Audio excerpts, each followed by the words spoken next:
Daddy Show. Step off. It's time for the main event.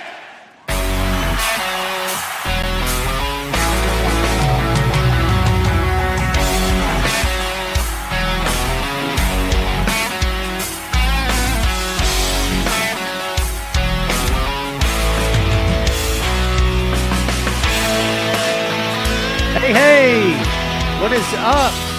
Welcome back to the program, folks. Thank you for tuning in. Ladies and gentlemen, my name is Tom Clark, and this right here is Tom Clark's Main Event. What's up, kids? I still don't have the timing down. You notice how I go really, really fast now? Because I don't have the timing down. Work with me. We'll get there. We'll all get there together. What's up, everybody? Welcome back to the show. Happy Friday to you. Hope everybody out there is doing well. Hope you've had a great week. This is episode number 302. We're 2 weeks removed from the 300th anniversary celebration of the main event. You're looking at the man. You're looking at the kingpin of the podcast here on the Facebook. Come at me. Okay? The godfather of the podcast on the Facebook. I shouldn't say that. Chris Featherstone beat me to it. Chris was live on the Facebook before I was. So Chris is the godfather. But I am his consigliere. That's what I am. I'm his top lieutenant. Believe that. Okay? So everybody needs to pay their dues, man. Pay their tolls. To me. I need to get a light in here. Because I have some bright overhead lights, but it's not doing much for me here. As you can see. I'm a little pale. To be fair, though, I'm pale pretty much all the time. Pasty's what they call me. Let's get to the comments. Josh, what's going on, my friend? Good to see you. Sandy and Jeremy, good and talk to you. Chad, too bad in the house. Ray all day, how are you doing? St. Patty's Day is here upon us. And Sandy in Germany's wishing a good one. Happy St. Patty's Day to you, my friend. Rebecca, what's going on? Sugar Shane, doing well. How are you, my friend? Carlos, what's going on, dude? Ron's doing my work for me. You see that? I should pay the man. Everybody, please hit the thumbs up and share the feed. Ron asked you, why aren't you doing it? Do that for me, kids. E, what's going on? Hey, man, he's in Denver this week. What's going on, dude? Eric Jackson, where are you? There you are. Jamel in Vegas, what's going on? He said today is mom's birthday, still in the hospital. Dude, I'm glad to hear she's coming home. That's awesome, dude. Congratulations for that. It's kind of a weird word to say, but be grateful. I know you are. Be thankful. I know you are. So that's pretty cool. Jeff says, fun night, the Winnipeg AEW Dynamite show. Have a feeling they'll be back. Crowd was absolutely lit. We're going to talk about it. There's some stuff I got to vent on here today. Let's see. Jumping Jeff Sharma is here for a bit. Robbie, what's going on? Keith, good to see you. We have said hello to everyone here. Again, everybody, please, if you will, smash the devil out of that like button and share this feed everywhere you can. I would very much appreciate it. I feel like I got to lower my desk just a bit. I've got one of those desks that's they do magic. Hear that? Huh? Hey, man, we're first class here. We spare no expense. Can you see? The digitized background because Tom doesn't have a green screen behind him. We spare no expense here on the main event. Believe that. Ray, my kid's good. He's actually hanging out at the office today, or at least for the next, while we do the show for the next hour. And then he's going to go with me. I'm picking up my niece and nephew for the weekend. So I got to pick them up. I've got Hard Out in an hour, kids. So, yeah, it'll be fun. Can you change your background to WrestleMania? No, Sandy. Hey, look, as it gets closer, maybe we'll do that. Listen, it's all good, man. It's all good. As it gets closer, maybe we will. I just like this background. First off, I was actually there. And second, the colors, I dig the colors. You know what I mean? I'm a fan of this background. I'm not above changing it. I could change it for sure. All right, we've got to he says change your background to pictures of me. Okay. We got some stuff to talk about. I had to vent just a bit as we kick off the show. Nothing bad. Nothing on anybody here. I love you guys. You're my audience. I got a few things to say, a few things to get off my chest. I've had all I can stands, and I can't stands no more. MJF, the Outcast, and that's the trio of ladies, Saraya, Tony Storm, Ruby Soho, are the Outcast, and AEW's routine. There's been other guys talking about this week, and they can go with God, brother. It's totally fine, but I got a few things I got to get off my chest about this. I have made comparisons, maybe not comparisons. I've pointed out many, many times on my show in the past, in my humble opinion, how I believe a company should portray its championships and portray its roster. I've been binging some old school Jim Crockett lately. I actually checked out, for everybody that was asking about the Tales from the Territories. The Crockett episode was kind of a letdown because they tried to cover a whole lot and missed a whole lot in an hour. Didn't cover. I mean, they barely scraped the surface. You want to make a movie about something, I get why they're making the Von Erich pick. I get it. But dude, Crockett needs its own movie, in my opinion. I don't know if anybody would ever want to go that far, but Ric Flair would be a selling point, if nothing else. Rick and Dusty, at least. But I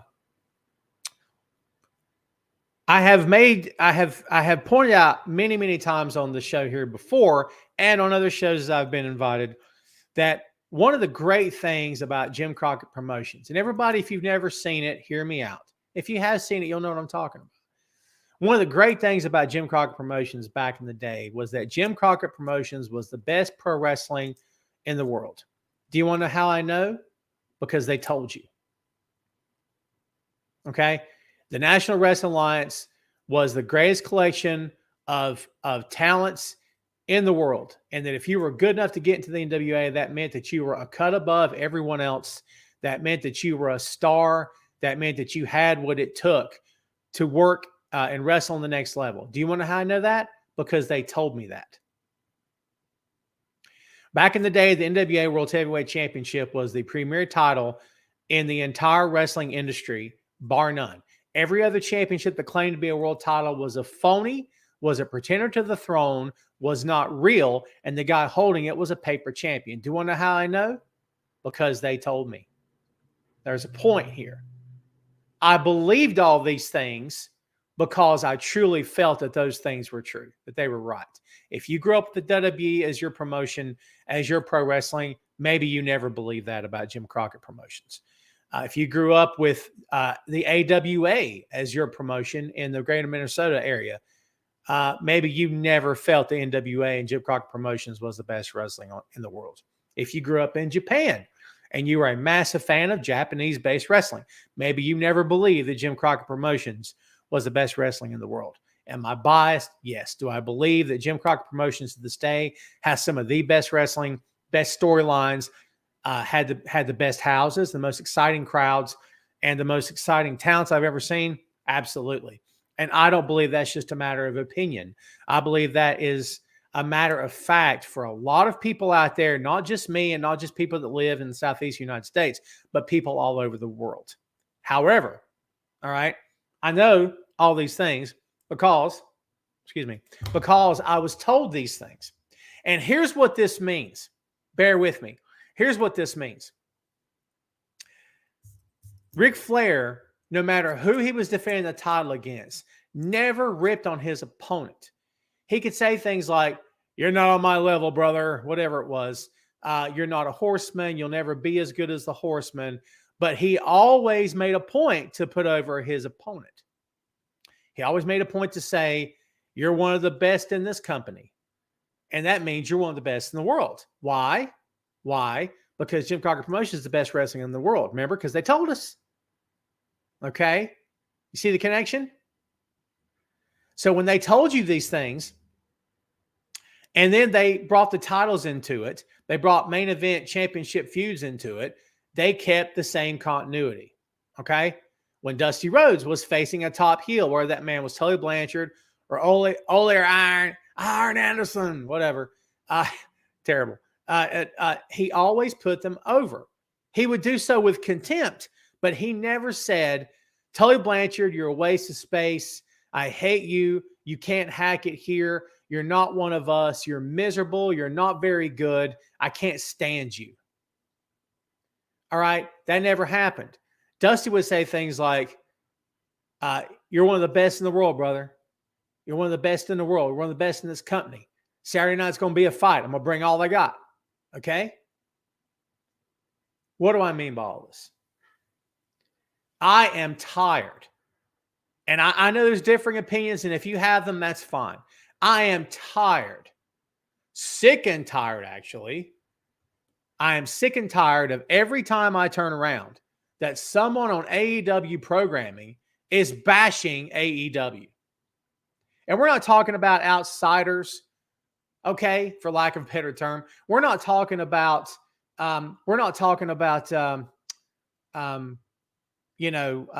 pundits online. We're not talking about anything like that. We're talking about contracted wrestlers and talent and personalities that exist in that company that are paid to be there.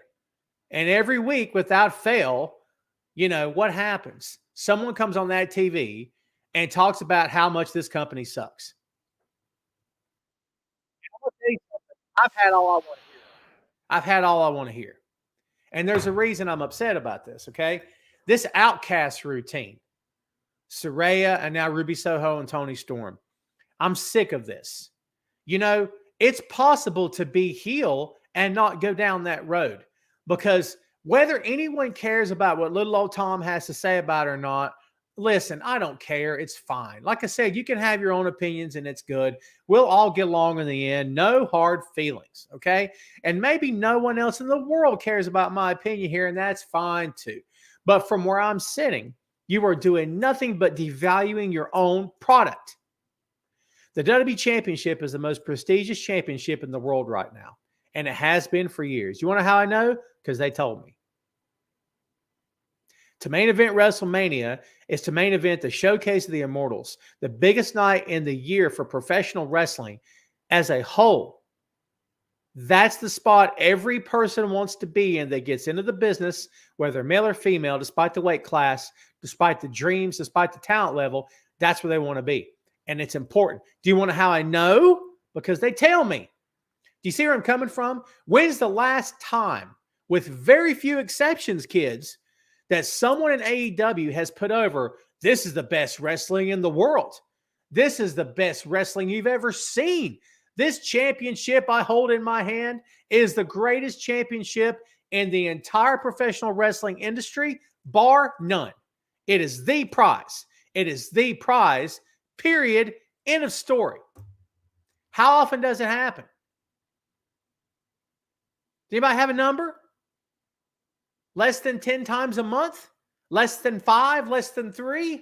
It doesn't happen. Rarely does it ever happen. I'm sick of this. It is very, very feasible and very, very doable to put yourself over as a heel and not bash the company and bash the guy you're working. John Cena, I'm talking to you. Did you guys see that promo? Where Austin Theory barely got 5 words out of his mouth? And they all laughed along with Cena. Ha, ha, ha. Austin Theory got made to sound and look like a schmuck. Now, he's going to win. He's going to beat John. Y'all know that, right? He's going to beat John. That's not it. What are we talking about? Because John's a stand-up guy. But who thought this was a good idea? Who thought this was a good idea? Number one, by devaluing your opponent, you know what you've done? You've basically made the case that you have to win. Because, brother, if you don't win, you know what that means? You must not be very good, because the guy that you're working, you say, is terrible. Doesn't deserve to be here. Can't lace your boots. He's horrible. He's not on your level. He's blah, blah, blah, blah, blah. Right? So when John loses this match, couldn't you just turn on him and say, John Cena's lost a step? Now, we all know that's not true. John is John. John will forever be John, but that's not the point. The point is you devalued the guy that you're working. He didn't give Austin Theory anything. He didn't do him any favors by that promo, kids. You and I know that. And I don't care if you defend WWE despite what the owner did and still hasn't gone to trial for, has still not been arrested, will never see a day in court because he's settled out of court. Okay? I don't care how much you worship that guy's feet and kiss the ground he walks on. You can't dispute the fact that that promo never needed to happen. It's silly. It's ridiculous, and it didn't need to happen. Cena could have looked him in the eye and said, Austin Theory, you're the future of this company. A lot of people say that you're a young John Cena.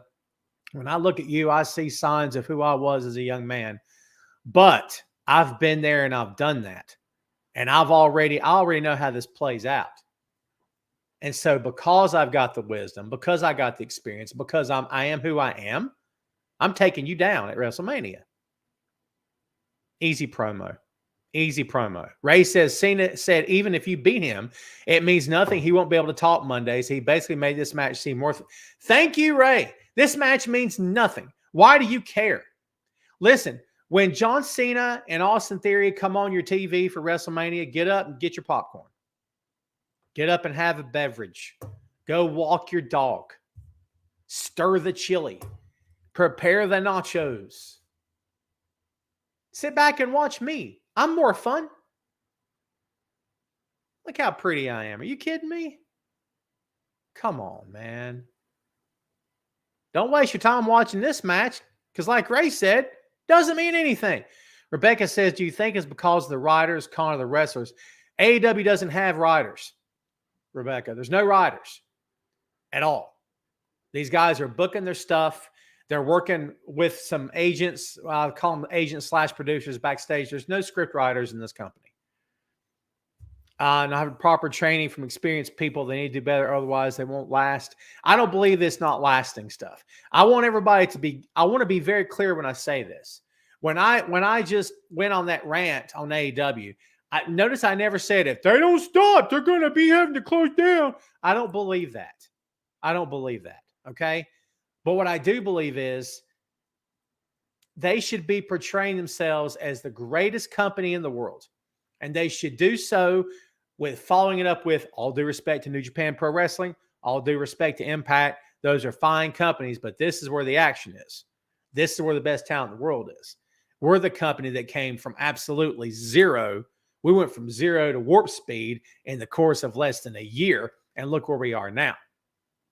This is a go-to destination. This isn't a holdover while guys hope for better contracts somewhere else. This is a place where people want to sign. Because why? Because we have the best talent in the world and the best world championship. In fact, we've kind of got the only world championship, the only one that really means anything.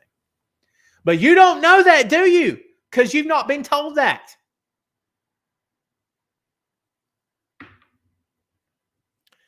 David Brasher, what's up, my friend? Got to bring your promo A game with Cena. Cena killed Roman. Roman better on the mic. Well, see, here's the thing, Dave.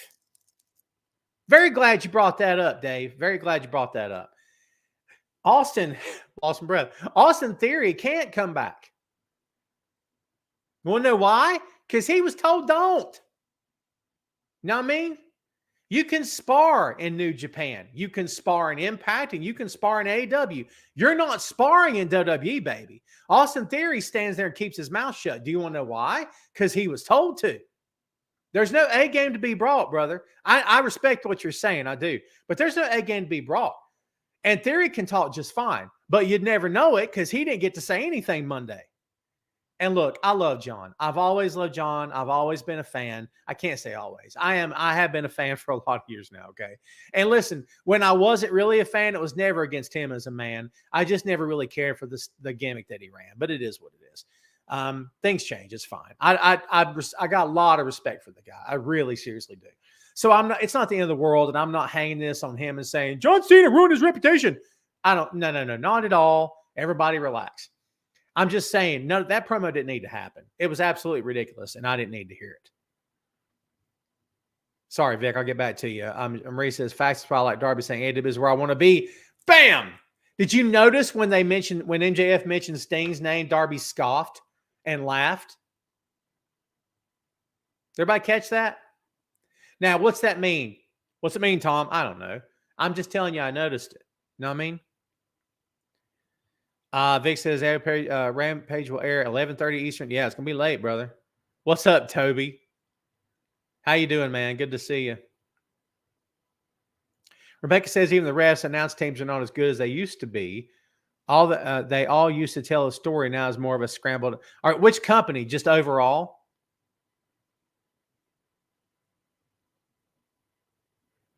Hey, Marie, I missed your hello. You're so sweet. I love you as well. So good to see you. You're awesome. You know, you butter me up like that, you're going to get me to plug your show. No questions asked. Everybody go subscribe to Peaches and Power Bombs. Go check them out because they're awesome. Listen, honey will get you everywhere with me, baby. I'm easily influenced, okay? I'm easily influenced, man. Believe that. Look, you're stepping into my... Come down here. The boys here, ladies and gentlemen. Ray says, Cena City. Yeah, Ray, I got your comment already, brother. Marie says, Austin Theory is amazing on his own. He was definitely told to hold back. Anyone who saw him on the Indies. Austin Theory was very good. I think you and I saw him in indie shows too, didn't we? Ooh. Austin Theory. You may not remember who we're talking about. I've seen him somewhere. Probably Evolve. Evolve. We're going to talk about Forbidden Door 2, Vic. Hold tight on that. Look, he says acknowledge the boy. Look, Jeff says the boy appears out of the shadows. Yes. To the question right there. What, where? Ray. Oh, does he like 21s? Do you? Mm-hmm. He says yes. Sandy in Germany says hi to the boy. Who you know in Germany? No Nobody. I do. Sandy. Sandy came on my show. All right, so look, we don't have to spend any more time on this, kids. I had to vent. I felt the need to go through this. And look, it's not going to ruin anything for me. It just really gets on my nerves. It seriously gets, I just can't stand it. There's just so much about that just smells weird and smells bad, and I just don't understand why we're doing it. I just don't understand why we're doing it. If I came on this show every single week and told you that, you know what, I know you're watching this show, but that show over there is a whole lot better. And, buddy, I wish I was over there because this show, blah. Now, by the same token, I also don't sit here and tell you this is the greatest podcast around because I don't believe that it is. However, I have to have faith in my ability. I had to believe that I know how to talk. I had to believe that I know how to engage with people and make a fun show. And I believe that I do that every chance I get. And some weeks are better than others. Some weeks I'm more in tune than others. All right. But I have to have faith in my ability here. I have to have faith in what I'm doing. And I do. And I enjoy what I'm doing. So to me, I have to tell you, that, you know, in terms of the best pro wrestling podcast around, I certainly don't think I'm the worst. I've seen some of the worst. All right. Someone just mentioned Taya Valkyrie's. You like the subtle innuendo? Someone just mentioned Taya Valkyrie's All Elite. I'm going to say something. And it's just going to be like, what's wrong with you? I respect her ability, and I'm totally fine with Taya Valkyrie. If you ask me, Tom, is Taya Valkyrie, in your estimation, a top 10 talent in the United States?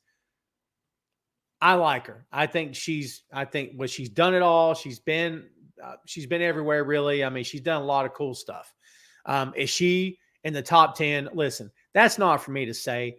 In my personal opinion, okay, I've never really put her up on the pedestal that some others have.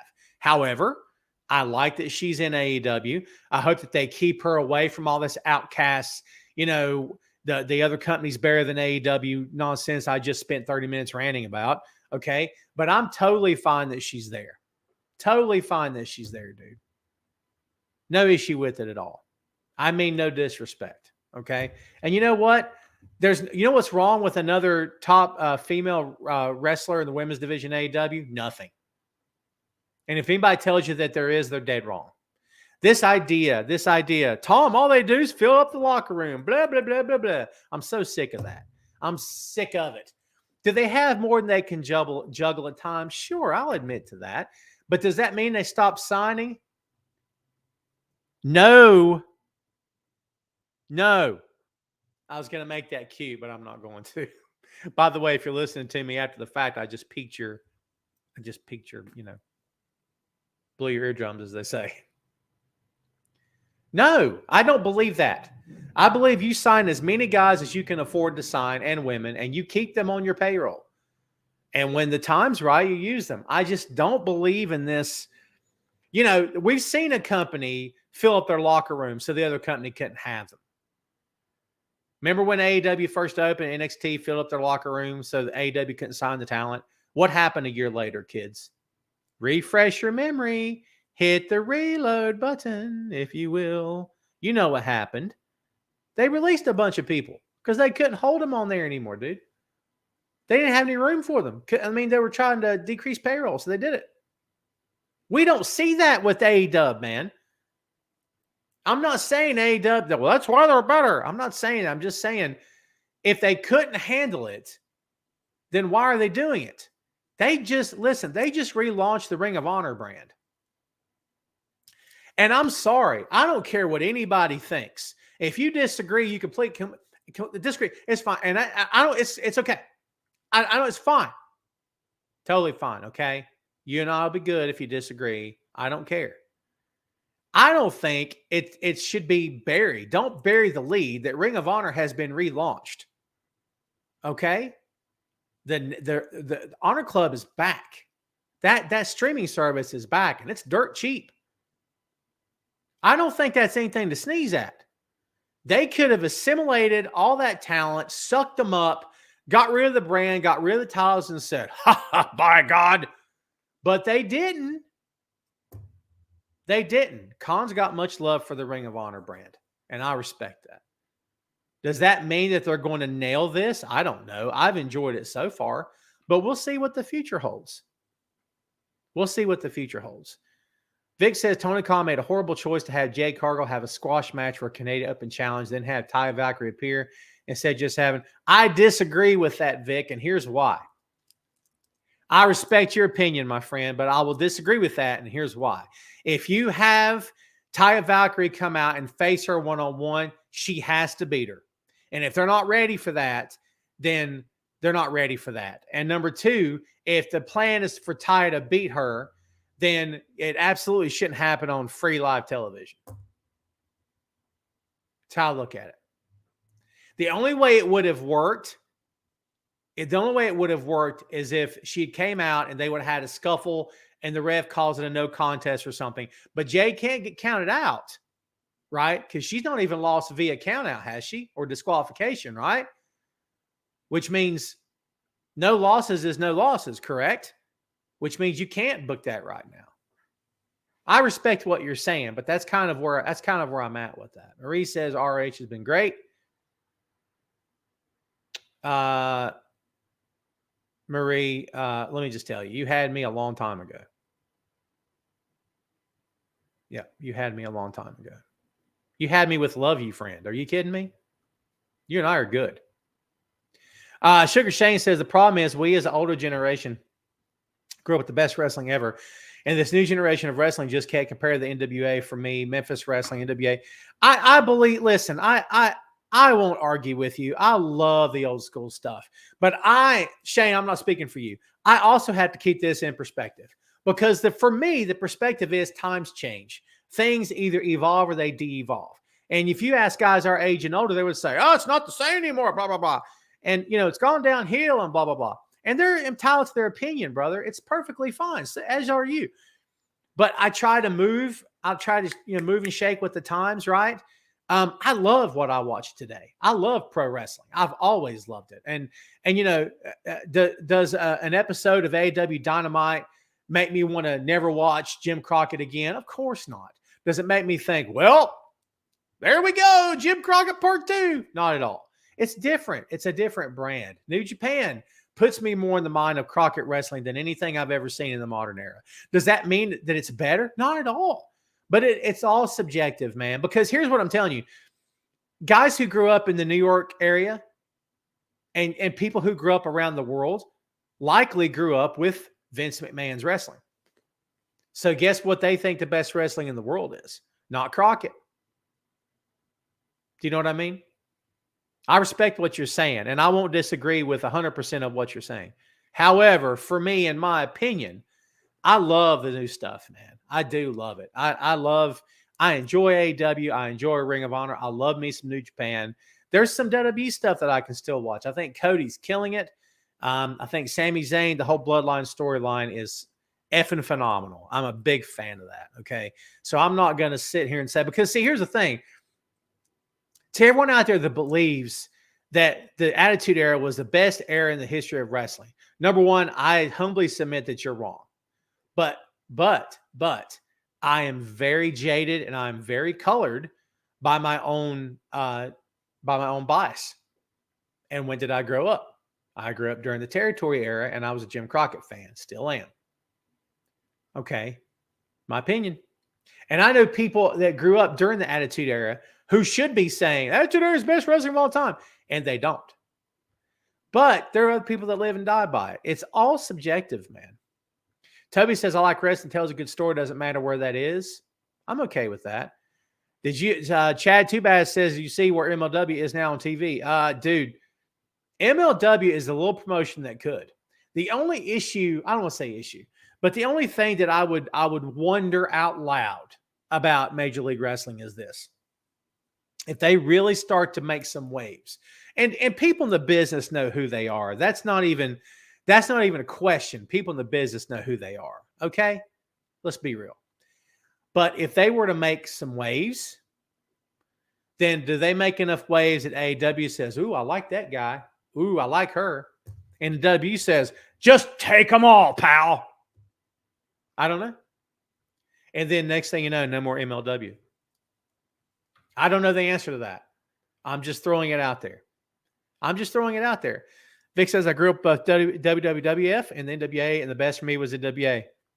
Same here. Listen, Vic, I don't know where you are in the world. You don't have to tell me, but I'm in North Carolina, baby. And so when I was a kid growing up, it was Crockett or nothing. And WWF was on my TV. And when Ric Flair and Dusty Rhodes talked about the paper champion up north, I knew who they were talking about. You kidding me? We all knew. Me and my buddies all knew, man.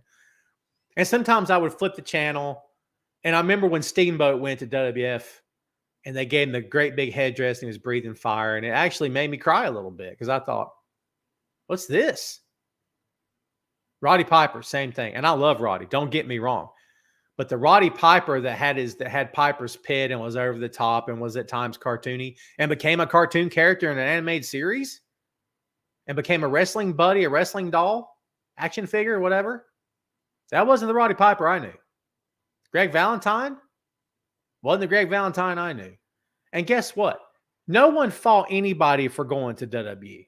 Not even today. WWE pays very well. Okay? So don't anybody fault a talent for going to that company. When Cody went back, the first thing out of my mouth was, as long as they don't put him in polka dots. Well, so far they haven't, so we're good, right? I don't fault anyone for going to the company that's going to be better suited for them, their family, and their future. I'm totally fine with it. Brino in the house. Brino, I've been cutting so many promos in the past 36 minutes, I about can't talk, brother. But I'm doing what I can. Ray says the Outcasts, in my opinion, are terrible. Ruby talked about her getting booed in Vegas. I was there, so she's right, but that angle is trash. Yeah, I'm just not a fan of it. I'm not a fan of people saying they're over Jade. I mean, I as with Undertaker's streak, as with Goldberg's streak, when you do the streak, regardless of the streak, you are backing yourself into a corner because eventually the streak has to end. Do you want to know why? Everything's going to end. One day I will shuffle off this mortal coil, and so will all of you. And nobody wants to hear that, but it's true. The main event's going to end at some point. I don't want it to, but it's going to. I don't know when, but it will. WWE will not be here forever. One day that company will be done. You want to know how I know? Because everything ends. Everything ends.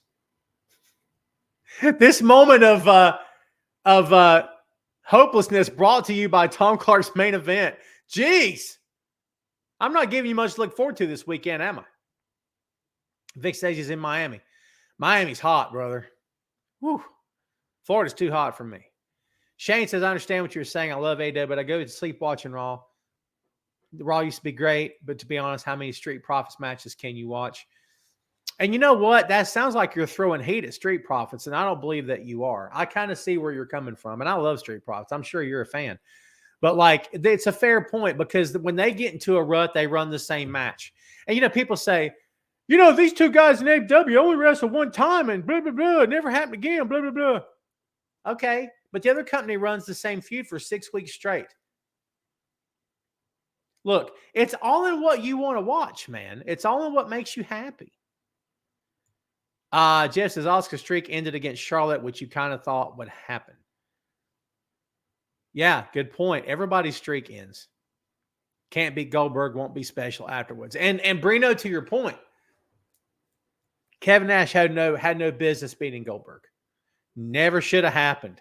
I bet Nash would say that. Well, Nash wouldn't say that. Never mind. I'll bet he wouldn't say that. I bet he hasn't said that.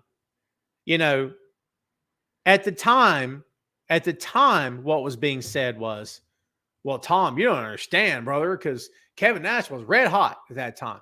No one's hotter than Goldberg. And I know because I watched at that time. I watched every Monday night. I've never missed a show, Raw or Nitro. Nothing was bigger than Goldberg. Kevin was hot. Don't misunderstand me. Kevin was very, very hot. Okay. But Goldberg hot, it's a difference. It's a difference. So how should you have ended it? I don't know. Would his pop eventually start wearing down? Perhaps. But you find a way to do it. But, you know, that's the problem. Because the end of a streak is never going to be what people want it to be. Right? It's never going to be what people want it to be because the company has put in so much time and effort to elevate it to the point that they have. It's the truth. All right, let's get to the rest of this news here. We got 20 minutes till we take this thing home. AEW has announced Forbidden Door 2 as part of their summer Canadian tour. They're going to visit several new markets with Dynamite, Rampage, and a house show. Their second ever cross-promoted pay-per-view will take place, as was told earlier, Sunday, June 25th, a date that has been identified a long time ago. But there we go. That's the news we have for you. That's all we got for you. It's going to be in Canada. I'm not going to Canada for this show. We'll see what happens.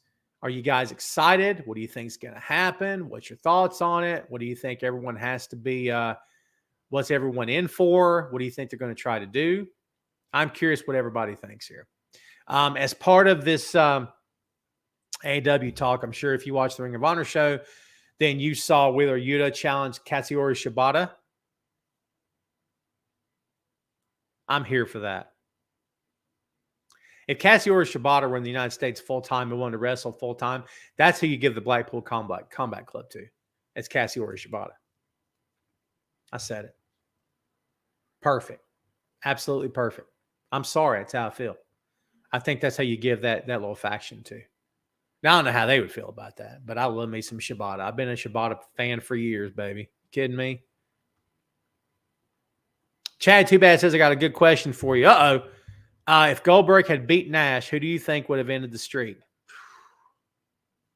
It's so hard to say because he'd run through everyone. If you really wanted to, if you got to the point where you're like, that's it, we've got to end this streak. Either Bill's hurt or he's tired or, you know what I'm saying, or something. Then what you do is you just have the NWO steal it from him. And I don't mean Nash. I mean Hogan. You have Hogan flat out steal it from him with a whole lot of help. And you make it so blatantly obvious. So the next week he's bragging about how he pinned him with no help and it's all BS. And we're all going, oh, you do it. And then when Goldberg's rested and he comes back and say 4 weeks, he trashes all 89 members of the NWO at that point, leaves them for dead. And we get the rematch of Goldberg versus Hogan. Goldberg wins again. And he wins the best of the 3-match series. That would have been how I would have done it. However, they're still perfecting the technology for the Wayback Machine. What I've been told is they're looking for a specific cog and sprocket. And once they have those items, Tom will take his dog and he'll jump into the Wayback and see if we can fix some of this warped pro wrestling history, because I've had enough of it. Jeff says, man, Shibata and Yuta, I would definitely eat. Dude, that's going to be so fun to watch. So fun to watch. Vic says Booker T. Interesting choice. Bret Hart, maybe, had he not been injured accidentally by Goldberg. Yeah, dude, Goldberg pretty much trashed Bret's career at that point. I was going to say flux capacitor, Jeff. I was going to say it, and I thought, nah, I'm not going to do it. I don't want to go. I don't want to go the typical route, but you had it. That's fine. It's good. Shane says Forbidden Door will be great if Will Ospreay is on the card. I love me some Will Ospreay. I don't much care for Will Ospreay, the person, but Will Ospreay, the talent's phenomenal. Sandy says you can't change the past. Sandy, when I get the Wayback Machine, we'll find out, won't we? You'll see. Miss Lopez is here. I haven't seen you in a month of Sundays. Goldberg versus Braun Breaker. Yeah. How are you feeling about that Breaker kid? Be honest with you. With me. Just as my opinion, that was the worst way to end a streak. A lot of politics behind the scenes, I think, played into that. I 100% agree. He says Big Show is bigger than Goldberg. I disagree with that. I love Big Show, but he's not bigger than Goldberg. Toby says, now that Tom has depressed me, I must say goodbye. Toby, thanks for hanging out, brother. Come back when you can stay longer. I don't dislike Braun. I'm fine with him. I just wanted to read the temperature of the room. Ray says Melo needs to pin Braun. Melo is money. Melo is very good. Bigger is in taller. Yeah, well, Big Show's taller than everybody except, like, he's even taller than Shaq, right? Butch name gone back to original. Well, we all have only wanted it for 5 years or however the heck long it's been. Vic says, I got a great question for you. Since AEW still working with New Japan, do you think there's no way Jay White can sign with AEW? Jay White can do whatever he wants to do. No, nothing will preclude him from signing with AEW if it's what he wants to do. I don't know what's going on at the moment with him, dude. Your guess is as good as mine, to be honest with you. There's only one more thing I had on the docket for this week. Specifically, the Great Muta is headed to the WWE Hall of Fame. Now, you guys and gals know how I feel about this Hall of Fame business. I'm okay with it. They've put in anybody and everybody into this particular Hall of Fame. I don't lose any sleep over it. I've debated before. I've written opinions in the past. I've talked about it. I've voiced my objections or my love of certain choices. And at the end of the day, when the dust settles and the smoke clears, as they say, the WWE Hall of Fame is not actually real. I hate to break it to you. Spoiler alert, it's not a real thing. The WWE Hall of Fame has historically always been decided by one dude, and that's Vince McMahon. And he could have a bunch of his yes guys telling him who they think should get in, but at the end of the day, it was only his decision. Now, I don't know who's calling it now. I guess it's Hunter and whoever, but it's not a, you know, like, listen, for better or worse, like Baseball Hall of Fame, Basketball Hall of Fame, this is not voted on by sports writers. This is not decided by owners. This is not decided by even the fans. This is 1 to 2 guys, maybe just one. Now, I didn't say it's not important. I didn't say it means nothing to the guys and gals that are in it, because it does to a whole lot of them.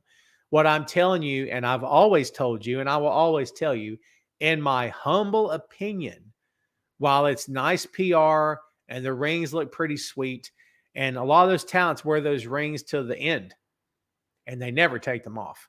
And you know what? They should be proud of that. I would look at it more of as a pride, an aspect of pride to be recognized with your colleagues, than I would call it a Hall of Fame. Now you're asking me what's the difference. In my opinion, when the fans make decisions, that to me is what matters the most, when the fans decide. But that's just my take. No one has to agree with that. That's just where I'm coming from. If they were to open this up to a multiple choice fan vote, if it were, and see, here's the problem. If you run anything online, there's a way to manipulate the votes, right? I mean, anybody can manipulate anything. You could do a write-in vote, write in Donald Duck if you wanted to, and there'd be 87 million votes for Donald Duck to be in the Hall of Fame, right? So, I mean, anything could be manipulated. But if there were a way to do it if the fans could have an actual shot, how about all the top pro wrestling writers in the industry today? You know what I mean? How about even including the guys at Sports Illustrated that cover pro wrestling, at the national publications that cover pro wrestling? How about just the fans? I'm just throwing it out there. But you know why none of that matters? It's not Tom's Hall of Fame. It's the WWE Hall of Fame. And they do with it as they wish. They do with it as they wish. Having said all that for the past 20 minutes straight, I'm a big, big fan of Muta. Keiji Muto, in other words. I love this guy to death. He scared the life out of me when I was a kid because of the face. Well, I should say Kabuki scared the life of me when I was a kid because that dude was creepy. But the Great Muta was a phenomenal athlete. Going to be inducted by Ric Flair. Excellent move. Great choice. I love the Great Muta. Chris is my guy. Are you kidding me? Me and Chris go way back. We've written on sites together. Chris has got me 2-3 different jobs over the years. Chris is awesome. Everybody go support Pancakes and Power Slams. The Hall of Fame is Appreciation Night.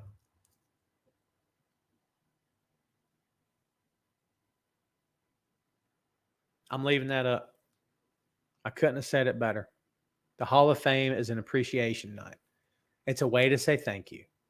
That's what it is. It's nice. Jeff's kiss, Sandy.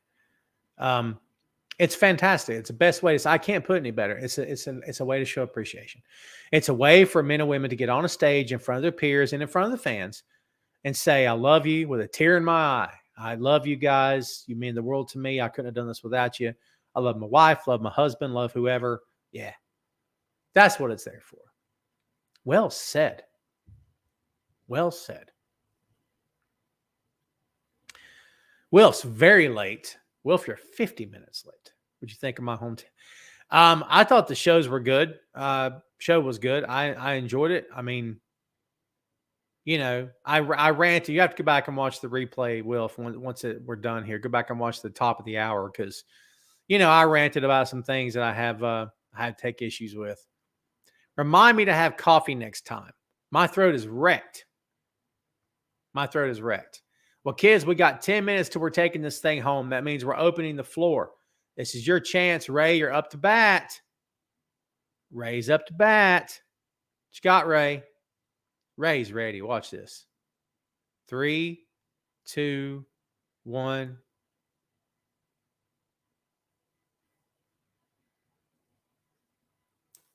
He didn't tell me. I know. Chris Cross or Rex in Effect. Part 2, Run DMC or Eric B. and Rakim. I got to go Run DMC because without them, we don't have Eric. I was going to say we don't have Eric B. and Rakim without Run DMC. I'm going to stick to that. If Adam Cole came to your house and invited you and your family to play Top Golf and you could bring a friend, could I come? Yes. Later wanted to see coffee and a tasty bowl of pudding. Could I have wanted to see coffee and have coffee maybe and a tasty bowl of pudding? Have you ever had a bowl of pudding that wasn't tasty? Rice pudding, perhaps. I'm not eating that crap. Absolutely, Ray. All the time. All the time. I enjoyed the AEW in Winnipeg for sure. Yeah, for sure. Chad says AEW come to my neck of the woods next week. They're in Missouri. Nice.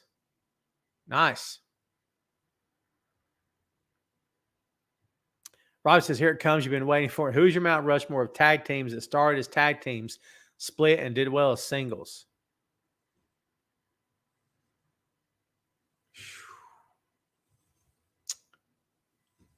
Dude, that might be tough. That might be tougher than you think. Started as a tag team, split, and did well as singles. Didn't Flair and Valentine start out as a tag team? I'll say the Blade Runners. Okay, you guys know who the Blade Runners are. That's Sting and Rock, right? Sting and Rock. That was Sting and the Ultimate Warrior. I say both those guys did pretty well, made some money in the business, yes. Skyscrapers, Vic says. Yeah, I mean, if we're talking Stardust tag team, who are we talking about, though? Which version of the Skyscrapers? Are we saying Mark Calloway and oh God, remind me. It was Mark Calloway. Didn't Mark Calloway wasn't he replaced by Dan Spivey, or was he with Dan Spivey? Oh, it's making me nuts. It's making me nuts. Who else was in the Skyscrapers? I think Spivey replaced Calloway, didn't he? Or was he with him? Someone look that up. I don't have to Wikipedia it. I don't feel like it. You guys do the work for me. Who was in the Skyscrapers? Dan Spivey, Mark Calloway, Sid Vicious was a Skyscraper, right? Am I wrong on that? But Sid didn't start out in that tag team. Sid was wrestling already. Mark Calloway was wrestling already, so he didn't start out a Skyscraper. Mark replaced Sid Vicious. There you go. Yeah, there you go. Sid Vicious didn't start out as a Skyscraper. Sid Vicious was already working. Sid Vicious was Lord Humongous. Anybody remember that? Can't say Marty and Sean, Chad. I would say Marty and Sean. Sean did okay. Marty did okay. Long term, if we're talking long term, Marty did not do okay. Mean Mark and Dan Spivey. Okay. Hardy Boys. Cherie, I think you just won the whole effing show. Well done. Started as a tag team, split, and had great runs as singles. Absolutely. Absolutely the Hardy Boys. 100%. Started as a tag. If that's the quantification here, is started as a tag team, that's exactly what happened. The Varsity Club. But they didn't start as tag team. If I'm being technical here, kids, and tell me if I'm being too technical, they didn't start as a tag team. Mike Rotunda was already a wrestler. Rick Steiner was already a wrestler. Yeah, he was. And of course, Dr. Dead Steve Williams was already a wrestler. Edge and Christian. Yeah, that's fair. That's fair. Does the Shield count? No. No, because they all three, with the exception of Roman, Tyler Black and John Moxley were both established professional wrestlers before they got to Florida and changed their names and became the Shield. Hart Foundation. Jim the Anvil, though. Jim had a career, but it didn't do. He did okay. Would I say he did very well? Hollywood Blondes, good answer. But they didn't start out as Hollywood Blondes. Because Steve Austin started off in Texas. Went from Texas to Mid-South. Or Mid-South to Texas. Texas to Mid-South. And then ended up in WCW. Young Bucks. But they never really split, did they? They never really split, did they? Ray says Tom Clark and me. Vic says no, because Booker T was the only one to continue his career. His brother retired. That's fair. That's fair. 3 minutes, kids, and Tom's going to have to scoot. So what do we got? 3 minutes. We've got 3 minutes. Anybody remember that gimmick? 3-minute warning. The Road Warriors. Nah, I can't count the Road Warriors, man, because Hawk and Animal didn't really. No, I can't count them. They were always known as Road Warriors. You know what I mean? Animal came back and I'm going to be honest with you. After Hawk died, I didn't care for anything Animal did in WWE. I was not a fan. I was happy he got work. I was happy that he was getting a paycheck. And I was really happy for him, to be honest with you. Not that it wasn't a charity case by any means, but I was happy they were giving him a shot. And they were letting him they were putting him on TV. He was working all the time. I just didn't care for anything he did. For me, it just wasn't the same. Well, no disrespect to Animal. I love Animal. I've not heard anything about Miro coming back, Chad. We'll see. When will Orange lose? He's orange. No, he's not. I get what you're saying, but dude, he's lost before. But how do you build a star, Ray? How do you build a star, Ray? How do you build a star? You put them over. Put them over. It doesn't mean they never lose. It means they win more than they ever lose, right? It's the only way you build stars. There's no other way to do it. You can do a combination of things. You can give them a great valet. You can give them a great speaking, like a mouthpiece as a manager. You can put them on TV every week and give them cool gear, cool music, cool finishing moves. They can both be very good together in the ring. But if they don't win, nobody cares. Right? AEW knows how to build a star. For all the ranting I did earlier, they know how to build a star. They've done it. They did it. Orange Cassidy's never should have worked. Never should have worked. I wasn't a fan. I am now. Because I see. You know what I mean? And they presented him in the right way, and they still are. Orange has been presented as he's playing mind games. He's playing mind games. He's messing with him, and it's perfect. Because once you explain that, it's you fix the problem. For me, it's this thing where it's like the Undertaker's an undead mortician, and he just turned the lights off with his powers, and he brought down lightning because he's powerful. But the moment they started saying on commentary, oh, the intimidation factor that comes along with the Undertaker's huge, and they started telling you flat out, yeah, he knows what he's doing. He's messing with people, right? Then it explains it. And then I'm good. I'm on board. But I just, as much as I'm a comic book guy, sometimes I have to be not told, but I have to be reminded, no. This is part of his appeal. This is part of why he's successful, why he never loses, is because he's totally gotten to your head before you ever got in the ring, before you even got on the plane that morning to go to the arena, before he ever used the bathroom that morning. He's in your head. Do you know what I mean?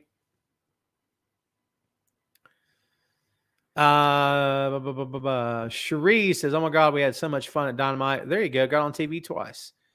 Remember the night that Becky and Sasha were fighting up the steps in Charlotte? We were on there, and Wesley, my kid, was waving at the TV. Do you remember who was the manager of the Skyscrapers and Doom? It was Teddy Long, wasn't it? I know Woman managed Doom for a time, right? Was it Woman or Teddy Long? I think it was Teddy. Eddie Gilbert and Tommy Rich, although Jackie Fargo put them together as the Fabulous Ones. They tagged before that. Yeah. Yeah, it's hard, isn't it? Robbie got us on that one, dude. All right, kids. There you go, Vic. Nailed it. All right, folks, that's going to do it for us. I got to go. Got to hit the ground running. Got to get on up out of here. I ain't got to go home, but I got to get the heck up out of here. We got to thank everybody for stopping by today, for hanging out. I very much appreciate you. Thanks, everybody, for being there. Thanks for watching this week. Thanks for supporting the show. It means loads to me. Thanks for liking. Thanks for subscribing. I want to remind you about Tom Clark's 6M podcast. We focus on movies, music, Marvel, magazines, miniseries, and more. This past week, we just put out the Cody Rhodes episode. Go check it out. Phil Lindsay and I, Phil from Bleacher Report, Grapsody, and the 6M co-hosting chair, came back and we did Cody Rhodes. Fun episode. Go check it out. You're all wrestling fans, right? I think you'll love it. It was really fun to do, actually. So go check out that episode. Subscribe to the 6M and the Main Event on all the major podcast platforms. And the minute new episodes become available, they will upload to the device of your choosing. And remember, you get access to all the archives. I never charge a penny for any of my content. Nothing's behind a paywall. If you want merch, you can look at the bottom of the screen and order you some merch. No pressure. Do what you want. I love doing this. I do this because it's a labor of love. I love pro wrestling, and I love talking to you guys and hanging out. So that's why I'm doing it. So thanks again, everybody. Thanks for being there. We appreciate you. Everybody have the best weekend. We'll talk to you next week. All right. See you soon. Thanks. main event.